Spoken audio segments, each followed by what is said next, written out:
How do we connect when there's disconnect? I'm Penny, and I'm here with Kim. And today, for our final Caregiver Cafe Live before the holidays begin, we'd like to talk a little bit about just that. How do we reconnect or connect with people, our loved ones, when there's disconnect, either physical disconnect or emotional disconnect? So I'm going to ask Kim to speak a little bit about when we're physically disconnected from our loved ones. You bet. So right now is definitely a time of disconnect where we're all being asked to be at home and stay at home, and with the holidays coming up,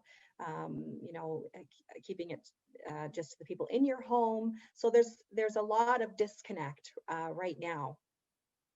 So one of the obvious things I suppose would be online, but I wanted to kind of think of something that was a little bit different from that. And so it made me think about sort of kind of going back to basics, going back to 100 years ago, or when our parents, well, I guess it's not 100 years ago, but when our parents told us stories about our ancestors, and how those stories have come down the line and been told generation after generation, and it's bonded us to our past and connected us, I guess is the word, to our past when there's disconnect, when we're no longer in 1950 or it's now 2020. And so thinking of that, it's really talking about family and telling the stories and keeping those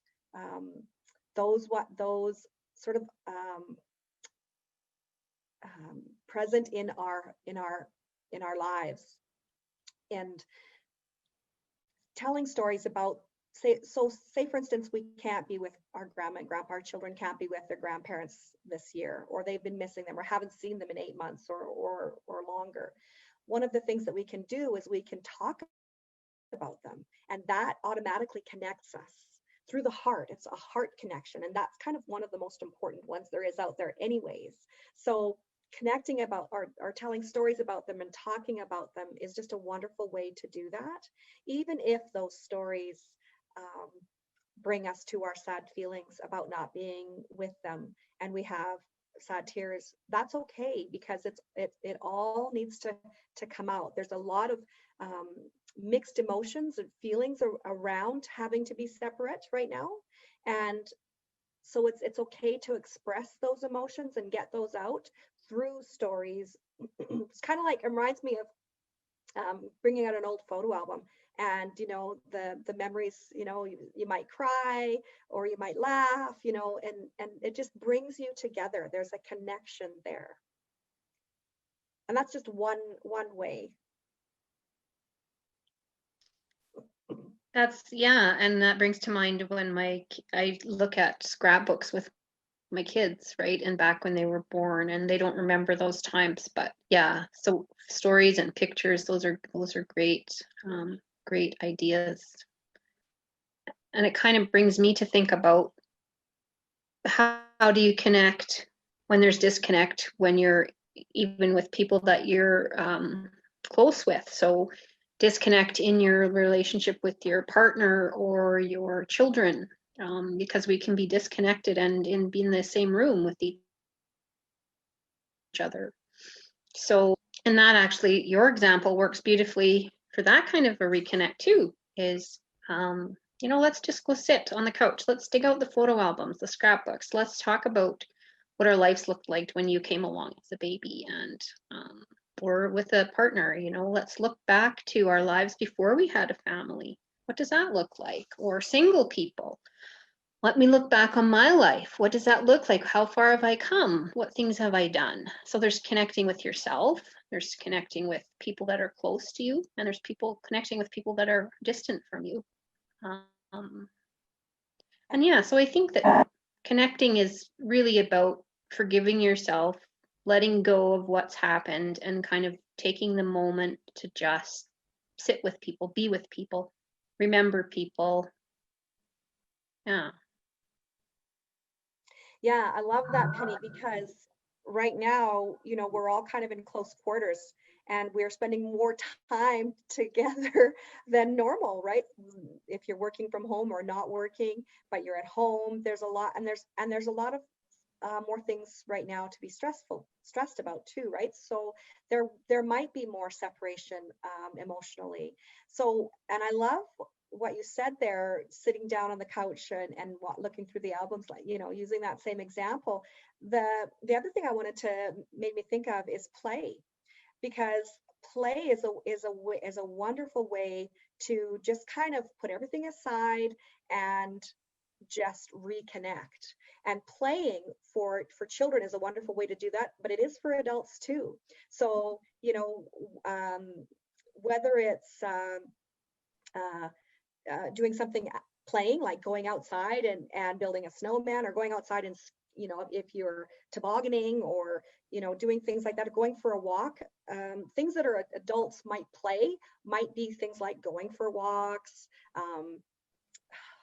Gosh, can't I, off the top of my head, I can't think, but oh, I just got it. They might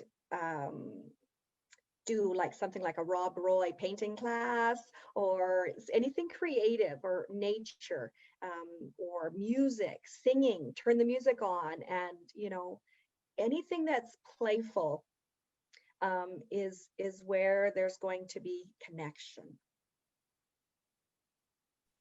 Yeah. Yeah. So I'm hearing you say sort of lightening the mood a bit, choosing things that are, yeah, that each person enjoys, and yeah, finding. I know that in relationship, a sound relationship house, the Gottmans talk about play is important between relationships as adults, right? As well as relationships with kids. So yeah, like you said, it's not just the kids who get to play. So whether you're a baker or an outside person or an art crafter person, and nowadays we're so fortunate that there's so much available for us online. You don't know how to do it? Well, I'm sure there's a YouTube video that, if you have access to that, or people, neighbors, friends that can give you ideas. There's so many things that you can do that aren't expensive. Um, yeah, so yeah. Do you have one more thing for disconnecting when we're apart? Yeah, I was going to say, when it comes to, if you're going to do a family game night, make it a game that's maybe not a board game, because board games are a really great way to teach your kids about how it feels when you don't win, and there might be upset. So, and that's okay. That's okay as long as we make space for that. But if we're trying to do something, if we set ourselves up like this is going to be fun, oftentimes board games aren't fun, and only because they're really good exercise in learning what it feels like to have to wait your turn, not get your turn, not be able to play, all of those things. So that's a great way to play. But there's also things like playing catch, and going outside and just playing hide and seek, follow the leader, all of those games that, like I said, go back 100 years. Get all of those games that we used to play and just have fun. Be a kid again yourself, and be present. Charades. Charades is free. You can make it up. Everyone can play. It doesn't have to even be scored. You know, you can just be silly, and you can even do it drawing charades, or yeah, like my daughter's super great at inventing things, and she's takes board games and turns them into sort of little games that don't involve. So and charades is one of her favorite things to do. So Yeah, that's an and the awesome kids will love family it. activity. Yeah. Yeah. Yeah, and the other thing I want to mention is to bridge the distance that divides us. And when we can't be together with somebody that we love, we can bridge the distance by, like I said earlier, talking about them, telling stories about them, writing them a letter. do that the old-fashioned way. Some of my favorite things, and I've got them in my, I just actually looked at them as I was setting up for the holidays here. Wonderful things that we'd written to each other, cards that we'd made for each other when my kids were really, really little. Just warms my heart. So grandparents and parents love getting gifts like that, that are the gift of your writing, the gift of a story. So, and making something for them for when you see them again, you know, baking cookies, those kind of things, putting them in the freezer till you see them again. There's lots of ways that we can connect to bridge the distance that's dividing us. Yes. And Excellent. bridge emotionally, we can bridge as well. Sorry, I just had a thought. We can bridge emotionally as well by you know, if we're struggling, we can say, we'll get through this. We'll figure this out. We'll get through this together. All of those things bridge the emotional divide that are between us if we're having any kind of difficulties there.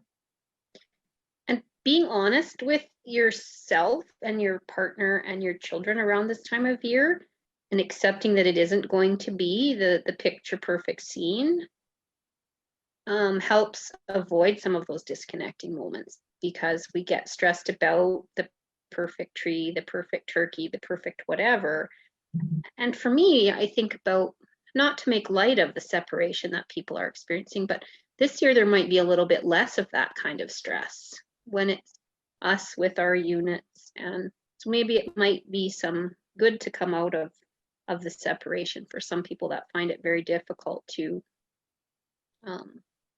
have family over or be with family at Christmas.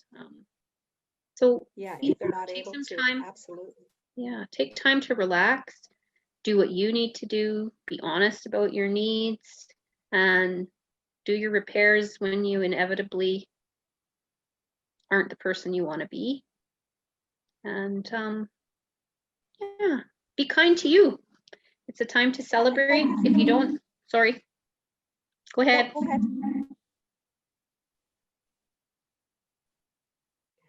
The Wi-Fi is hard for me to tell. You go ahead. I was just going to say to focus on the simple things. Those are the things that take up the biggest room in our heart anyways. So to focus on the simple little things.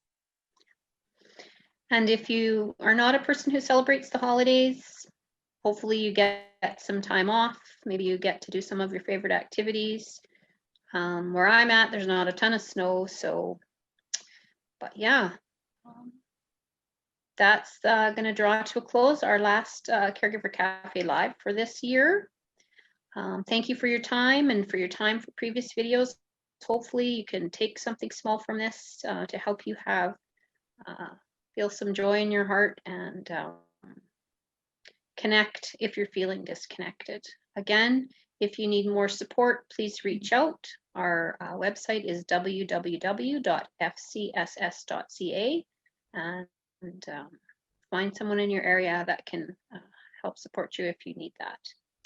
And we will see you all hopefully in a new, fresh, shiny 2021. Take care, everyone.